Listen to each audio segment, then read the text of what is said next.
Assalamualaikum warahmatullahi wabarakatuh. Kembali lagi bersama saya, Rizmanur Hakim, di channel Millennial Citizenship. Dimanapun, kapanpun kalian berada, belajar pendidikan Pancasila dan kewarganegaraannya tetap di Millennial Citizenship. Baik, pada pertemuan ini, mungkin ini adalah video kedua yang membahas mengenai materi dasar untuk tes CPNS, sekolah kedinasan, ataupun tes masuk TNI Polri. Di pembahasan kali ini kita akan langsung saja membahas implementasi nilai-nilai Pancasila.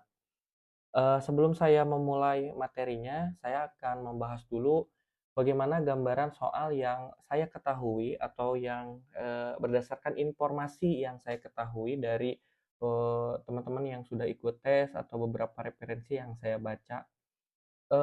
Soal-soal implementasi nilai-nilai Pancasila ini dalam Sekdin, CPNS Sekdin atau CPNS umum itu bentuknya variatif gitu ya.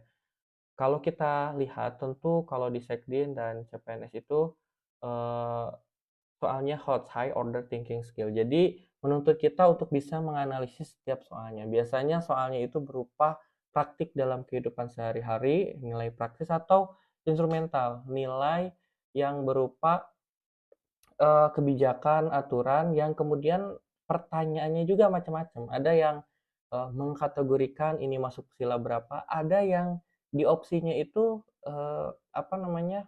Di opsinya itu ini lagi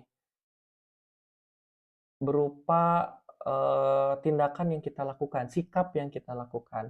Kemudian kita juga tidak bisa saklek gitu apakah si praktiknya ini adalah praktik sila-sila Pancasila dalam kehidupan sehari-hari. Bisa saja si soalnya itu mengenai ini berhubungan dengan Undang-Undang Dasar, berhubungan dengan nasionalisme gitu ya. Nah, tapi pada dasarnya yang saya pahami adalah semua soal yang tersebut tadi saya jelaskan, itu tuh harus punya kita harus punya acuan dasar, ini masuk sila ke Pancasila ke berapa gitu, kemudian Pancasila satu itu berbicara tentang apa, Pancasila 2 itu berbicara tentang apa. Nah, indikasi-indikasinya itu dari mana? Nah, oke, kita langsung saja bahas indikasi-indikasi bagaimana cara mudah memahami indikasi-indikasi soal yang muncul dalam eh, tes CPNS, Sekdin ataupun di TNI Polri. Mudah-mudahan ini bisa membantu. Tapi paling tidak ini adalah pemahaman dasar gitu ya. Karena sebelum kita berpikir HOTS, High Order Thinking Skill, ya kita memerlukan teori, konsep yang perlu dipahami untuk menganalisa gitu ya.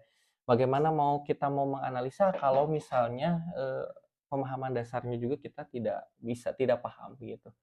Oke, langsung saja kita pada pembahasan yang pertama tentang nilai-nilai Pancasila. Pertama, pastilah sobat milenial hafal sila-sila Pancasila dari sila pertama dan sila kelima. Karena Pancasila itu bersifat universal, nanti mungkin di video berikutnya kita akan bahas juga nilai-nilai yang secara umum, ada nilai ideal, nilai instrumental dan nilai praksis. Nanti kita akan bahas di video yang lain. Baik, di video ini misalnya Pancasila sila pertama, ketuhanan yang Maha Esa. Nah, apakah teman-teman bisa mengindikasikan gitu ya bahwa sebuah kasus, sebuah praktik itu masuk sila pertama, bagaimana caranya? Tentu kalau misalnya di sila ketuhanan yang Maha Esa ini berkaitan dengan nilai-nilai keagamaan gitu ya. Bisa jadi indikasinya mudah gitu. Kemudian kalau misalnya kemanusiaan yang adil dan beradab bagaimana? Nah, kalau kemanusiaan yang adil dan beradab tentu kita harus paham kemanusiaan yang adil dan beradab ini poinnya nilai kemanusiaan. Nilai kemanusiaan itu bagaimana? Kemana konteksnya kemanusiaan yang adil dan beradab. Nah, saya akan sarankan teman-teman juga menghafal atau bukan menghafal ya, memahami gitu ya. Ya syukur-syukur mau menghafal, tapi nggak perlu lah. Maksudnya bukan nggak perlu. Eee, Kalaupun teman-teman memahami secara keseluruhan hal tersebut, nah itu teman-teman bisa lebih mudah mengindikasikan. Nah, ini tuh masuk sila ke berapa. Apa yang kemudian mudah mengindikasikan ini masuk ke sila berapa, itu ada dalam butir pengamalan sila-sila Pancasila. Di sana, banyak sekali misalnya sila pertama butir pengamalan silanya apa saja, sila kedua butir pengamalannya apa saja. Nah, teman-teman bisa, cek gitu ya hal tersebut karena misalnya kemanusiaan yang adil dan beradab dan keadilan sosial bagi seluruh rakyat Indonesia. Itu tuh biasanya ada saja yang kebalik atau salah mengartikan, itu masuk keadilan sosial atau kemanusiaan gitu ya. Nah, mudah-mudahan di video ini juga bisa, membantu teman-teman untuk membedakan itu. Baik, kita lanjut dulu ke nilai-nilai yang secara umum ada dalam, Pancasila, sila-sila Pancasila.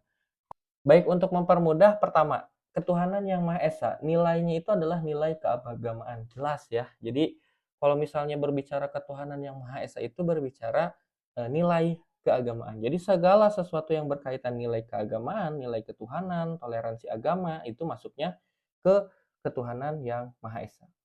Kemudian kemanusiaan yang adil dan beradab. Kemanusiaan yang adil dan beradab itu berbicara tentang nilai-nilai kemanusiaan. Nah, nilai-nilai kemanusiaan ini sifatnya universal. Nilai kemanusiaan itu kalau di kita misalkan menganiaya manusia itu adalah melanggar, ya di seluruh belahan bumi manapun, di seluruh negara manapun itu sama gitu ya. Nah, itu yang dimaksud universal. Secara menyeluruh nilai kemanusiaan itu bisa diterapkan karena memang namanya juga nilai kemanusiaan. Dia tidak terbatas teritori, dia tidak terbatas wilayah, nilai kemanusiaan itu pasti sama gitu ya, seperti itu. Kemudian, yang dikedepankan di sini adalah tentang hak asasi manusia. Bagaimana hak asasi manusia itu, ditegakkan, bagaimana, implementasi dari hak asasi manusia itu sendiri. Kemudian Persatuan Indonesia. Nah, ini Persatuan Indonesia itu memang nilainya berbicara persatuan, tapi secara lebih dalam ini tuh akan berbicara tentang nasionalisme. Jadi nanti ada poin-poin yang mengarahkan pada nasionalisme sebetulnya gitu ya. Persatuan Indonesia. Jadi kalau berbicara sila ketiga itu berbicara persatuan, berbicara nasionalisme gitu ya. Cinta tanah air gitu ya. Nah, itu semua ada di sila ketiga. Kemudian sila keempat. Nah, ini kerakyatan yang dipimpin oleh hikmah kebijaksanaan dalam permusyawaratan perwakilan. Sila keempat ini poinnya apa sih sebetulnya?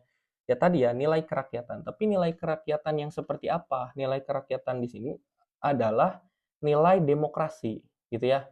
Nilai demokrasi.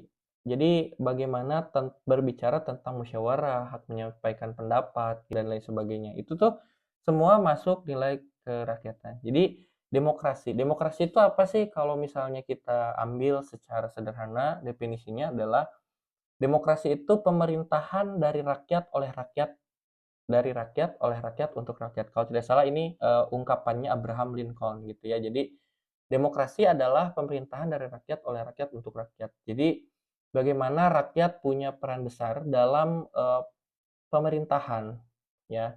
Itu yang dimaksud dengan demokrasi. Jadi semua hal berbicara tentang pemerintahan, politik gitu ya. Itu di sila keempat. Tapi nanti kalau berbicara soal ya kita juga harus paham konteksnya kemana. Apakah konteksnya ke kerakyatan, demokrasi atau apa gitu ya.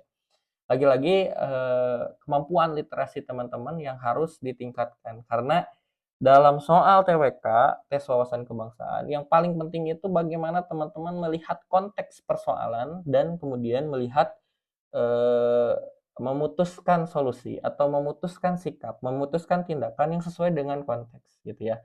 Kalau misalnya teman-teman cari yang jawaban yang benar ya mungkin semua jawaban yang positif mungkin semuanya juga positif, tapi apakah benar nggak sesuai dengan konteks? Nah, itu yang menjadi kesulitan biasanya dalam menjawab soal TWK. Jadi kita kehilangan konteks, sudah kehilangan konteks, kita malah mencari sesuatu yang positif dalam opsi-opsi jawabannya. Ya semuanya juga positif, tapi mana yang paling sesuai dengan konteks? Itu yang menyebabkan soal TWK sulit gitu ya untuk kita pahami. Kemudian yang berikutnya, yang terakhir, keadilan sosial bagi seluruh rakyat Indonesia. Ini nilai keadilan sosial.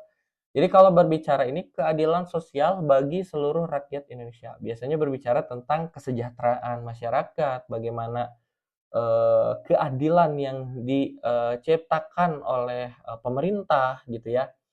Karena keadilan sosial bagi seluruh rakyat Indonesia, jelas itu ya, seluruh rakyat Indonesia. Jadi, ruang lingkupnya itu jelas gitu ya untuk, sila kelima. Nah, biar lebih jelasnya lagi, ini ketuhanan yang Maha Esa, eee, saya bacakan saja ya ini, tapi pasti udah jelas gitu ya, di butir pengamalannya. Bangsa Indonesia menyatakan kepercayaannya dan ketakwaan terhadap Tuhan Yang Maha Esa.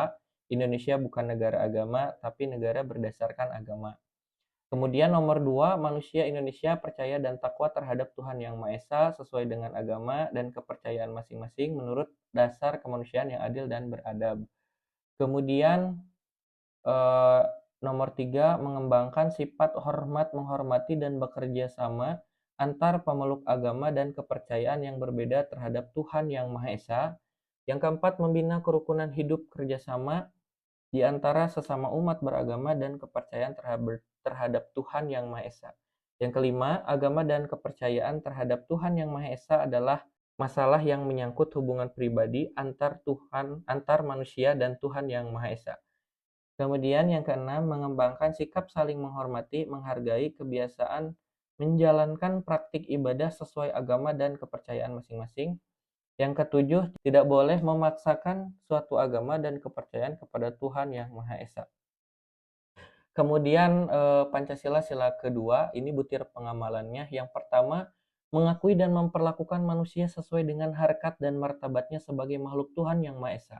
Yang kedua, mengakui persamaan derajat, persamaan hak dan kewajiban asasi setiap manusia tanpa membeda-bedakan suku, keturunan, agama, kepercayaan, kedudukan sosial, jenis kelamin, warna kulit, dan sebagainya. Ketiga, mengembangkan sikap tidak semena-mena terhadap orang lain. Keempat, mengembangkan sikap saling tegang rasa dan tepat selera. Kelima, mengembangkan sikap saling mencintai sesama manusia. Keenam, berani membela kebenaran dan keadilan. Ketujuh, gemar melakukan kegiatan kemanusiaan. Kedelapan, menjunjung tinggi nilai-nilai kemanusiaan. Kesembilan, mengembangkan sikap hormat, menghormati, dan bekerja sama dengan bangsa lain. Kesepuluh, bangsa Indonesia merasa dirinya bagian dari seluruh umat manusia. Nah jelas ya, ini konteksnya universal gitu ya, manusia, dunia gitu ya. Kemudian yang ketiga, persatuan Indonesia. Poin yang butir pengamalan yang pertama, mampu menempatkan persatuan, kesatuan, serta kepentingan dan keselamatan bangsa dan negara sebagai kepentingan bersama di atas kepentingan pribadi dan golongan. Yang kedua, sanggup dan rela berkorban untuk kepentingan negara dan bangsa apabila diperlukan. Yang ketiga, mengembangkan persatuan Indonesia atas dasar Bhinneka Tunggal Ika. Yang keempat, mengembangkan rasa kebanggaan berkebangsaan dan bertanah air Indonesia. Yang kelima, mengembangkan rasa cinta terhadap tanah air dan bangsa. Yang keenam, memajukan pergaulan demi persatuan dan kesatuan bangsa. Yang ketujuh, memelihara ketertiban dunia yang berdasarkan kemerdekaan, perdamaian abadi, dan keadilan sosial. Yang sila keempat, kerakyatan yang dipimpin oleh hikmah kebijaksanaan dalam permusyawaratan perwakilan. 1. Sebagai warga negara dan warga masyarakat, setiap manusia Indonesia mempunyai kedudukan, hak, dan kewajiban sebagai warga negara yang sama. 2. Tidak boleh memaksakan kehendak kepada orang lain. 3. Mengutamakan musyawarah saat mengambil keputusan untuk kepentingan bersama. 4. Musyawarah untuk mencapai mufakat diliputi oleh semangat kekeluargaan. 5. Musyawarah dilakukan dengan akal sehat dan sesuai hati nurani yang luhur. 6. Memberikan kepercayaan kepada wakil-wakil yang dipercayai dalam melaksanakan permusyawaratan. Ketujuh, menghormati dan menjunjung tinggi setiap keputusan yang dicapai sebagai hasil musyawarah. Kedelapan, di dalam musyawarah diutamakan kepentingan bersama di atas kepentingan pribadi atau golongan. Kesembilan, dengan itikat baik dan rasa tanggung jawab, menerima dan melaksanakan hasil keputusan musyawarah. Kesepuluh, keputusan yang diambil harus dipertanggungjawabkan secara moral kepada Tuhan Yang Maha Esa, menjunjung tinggi harkat dan martabat manusia, nilai-nilai kebenaran dan keadilan, mengutamakan persatuan dan kesatuan demi kepentingan bersama. Kemudian sila kelima, keadilan sosial bagi seluruh rakyat Indonesia. Yang pertama, butir pengamalan yang pertama, mengembangkan perbuatan yang luhur dan mencerminkan sikap dan suasana kekeluargaan dan kegotong royongan. Yang kedua, mengembangkan sikap adil terhadap sesama. Yang ketiga, menghormati hak orang lain. Yang keempat, menjaga keseimbangan antara hak dan kewajiban. Yang kelima, suka bekerja keras. Yang keenam, suka memberi pertolongan kepada orang lain agar dapat berdiri sendiri. Yang ketujuh, tidak menggunakan hak milik untuk bertentangan dengan atau merugikan kepentingan umum. Yang kedelapan, tidak menggunakan hak pilih untuk hal-hal yang bersifat pemborosan dan gaya hidup mewah. Yang kedelapan, yang kesembilan, tidak menggunakan hak milik untuk usaha-usaha yang bersifat pemerasan terhadap orang lain. Yang kesepuluh, suka melakukan kegiatan dalam rangka mewujudkan kemajuan yang merata dan berkeadilan sosial. Yang ke-11, suka menghargai hasil karya orang lain yang bermanfaat bagi kemajuan dan kesejahteraan. Jadi kalau misalnya kita lihat butir pengamalan ini, eh di sini tertulis ada